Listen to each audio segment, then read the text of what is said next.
reason for that, the reason why giving women rights makes them decide to be more independent and not want to marry in order to participate in society is because they aren't happy in their marriages, because men are used to acting, no offense, like you, respectfully, and Or bitches like you.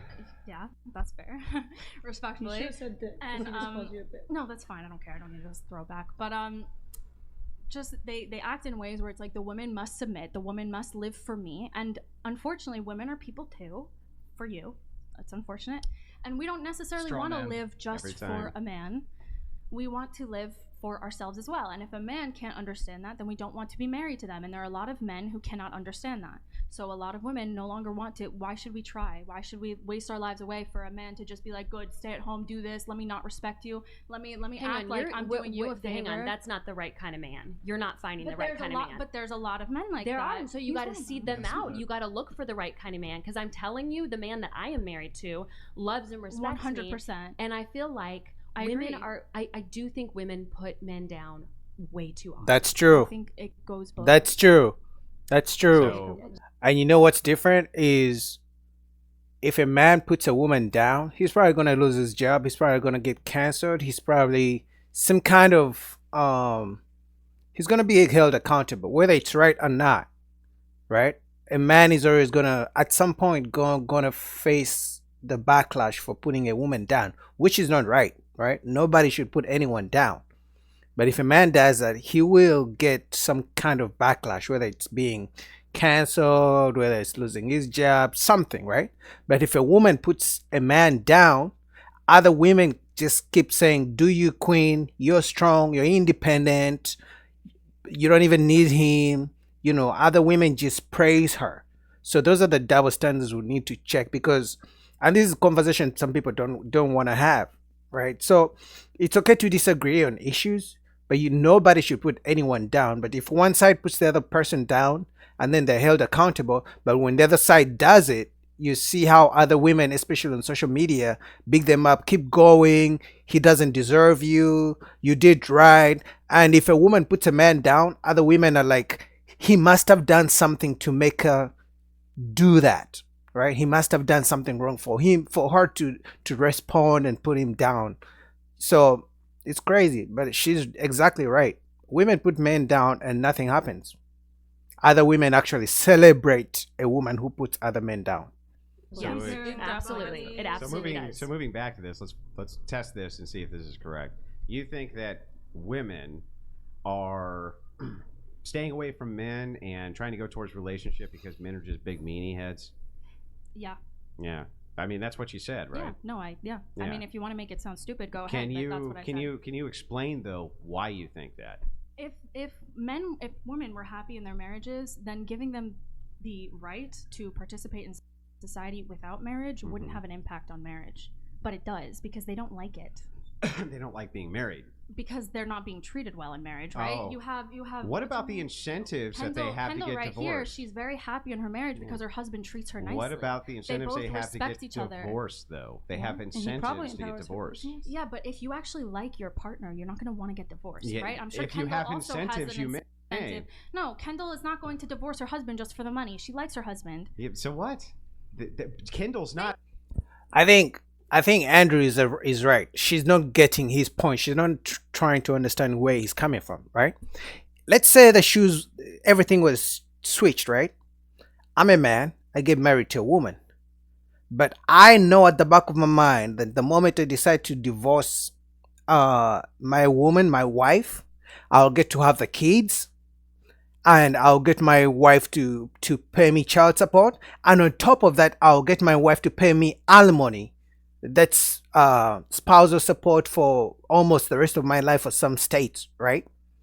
I wouldn't mind. Anytime I want a divorce, I would do it. So she's not quite understanding where Andrew is coming from, because yes, a woman who likes her husband will not divorce. I agree with her. But because a relationship is never something that is straight line, happiness, always smooth, nothing goes wrong, what Andrew is saying, because there's an incentive at the back of the woman's mind, knowing the moment I'm not happy or he does something I don't like, I can easily move out, take his house, take the kids, and he will pay me spousal support, pay me money every month for the rest of my life.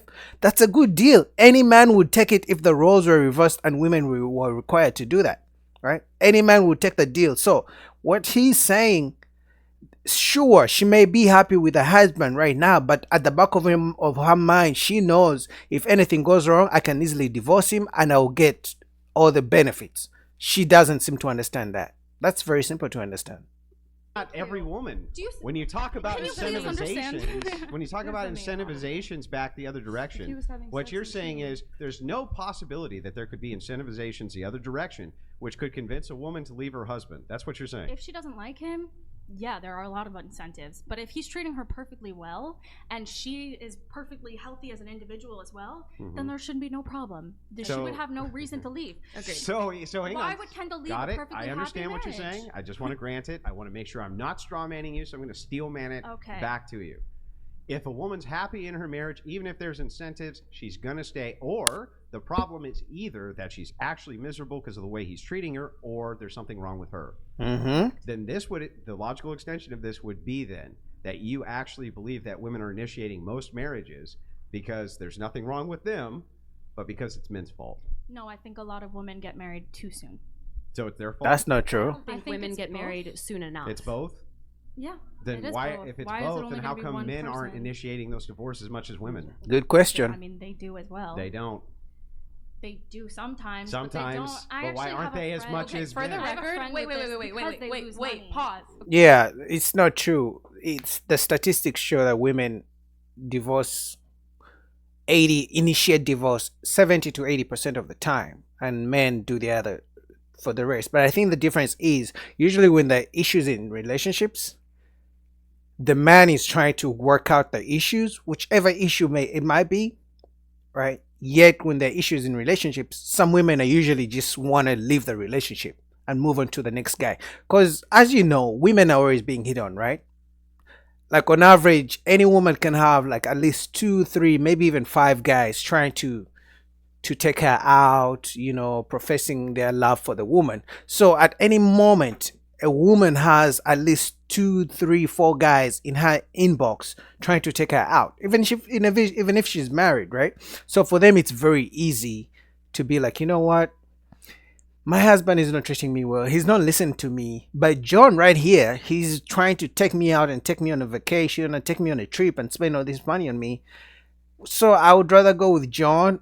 After all, if I divorce my husband, I'm still going to get the kids, I'm going to get the house, and he's going to even pay me every month. So why not take the deal? Will always look good. So at the end of the day, Andrew is right that if everything was right the way she said it, women wouldn't initiate divorce as much as they do.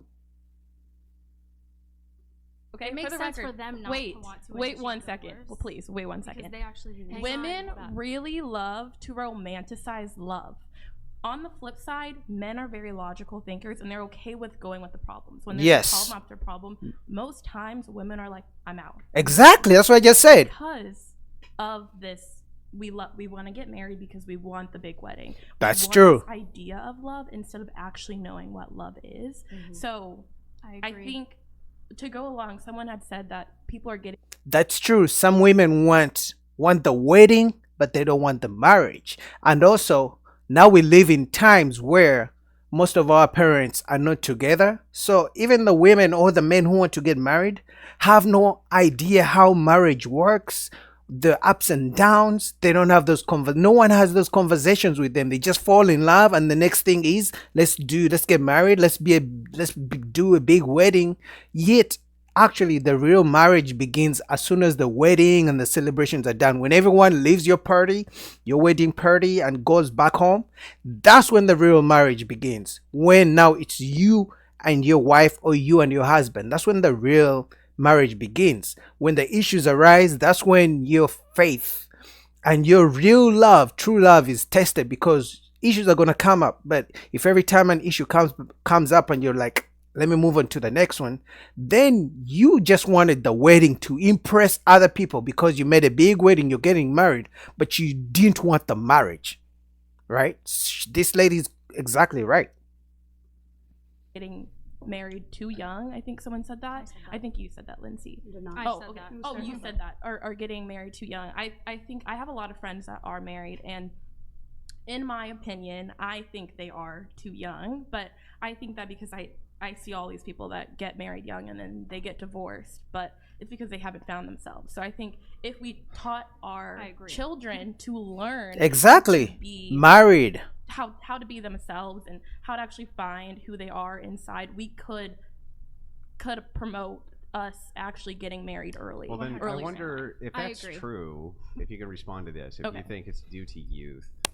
Why is it that, from the Christian frame, if a person and two people marry as virgins when they're young and they're Christians, their likelihood of divorce drastically decreases? I mean, drastically. Well, in my opinion, I believe it's because of this hookup culture in general. When you are virgins to begin with, you don't know really what you're missing out on, is what I view it as. So once you have had sex before, outside of it, then you're gonna want to continuously have it. I want to speak to this because I was a virgin on my wedding night. I'm going to speak to this, and I got married young. I don't think me not experiencing other men is the thing. I feel like I was able to connect with my husband on such an intense level because we weren't physical with each other, and we got to know each other, you know, emotionally, deeply. Yeah. That's what you two were talking about earlier.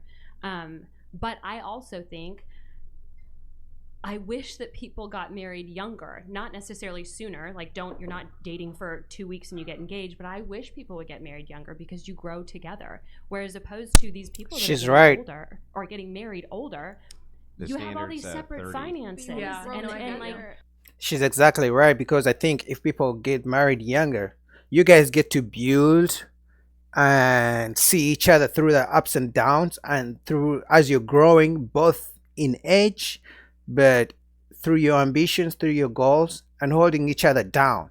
But then you find a man who is like 45 years old. He has been struggling on his own, and now finally he makes it. It's going to be very hard for any woman to ever understand his struggles, because she's seeing him when he's at the top, but she didn't see him when he's down. So even, and I can't even blame her, because he wasn't available when back in the day, right? When he was struggling, she wasn't available. He wasn't available as well, right? So it's very hard to get two grown adults, and I'm talking about, let's say, 35 plus, who are stuck in their ways, who have been through all this trauma, and they have all this baggage from different relationships, and then they go through different struggles, and then to bring them together, they have their own belief system.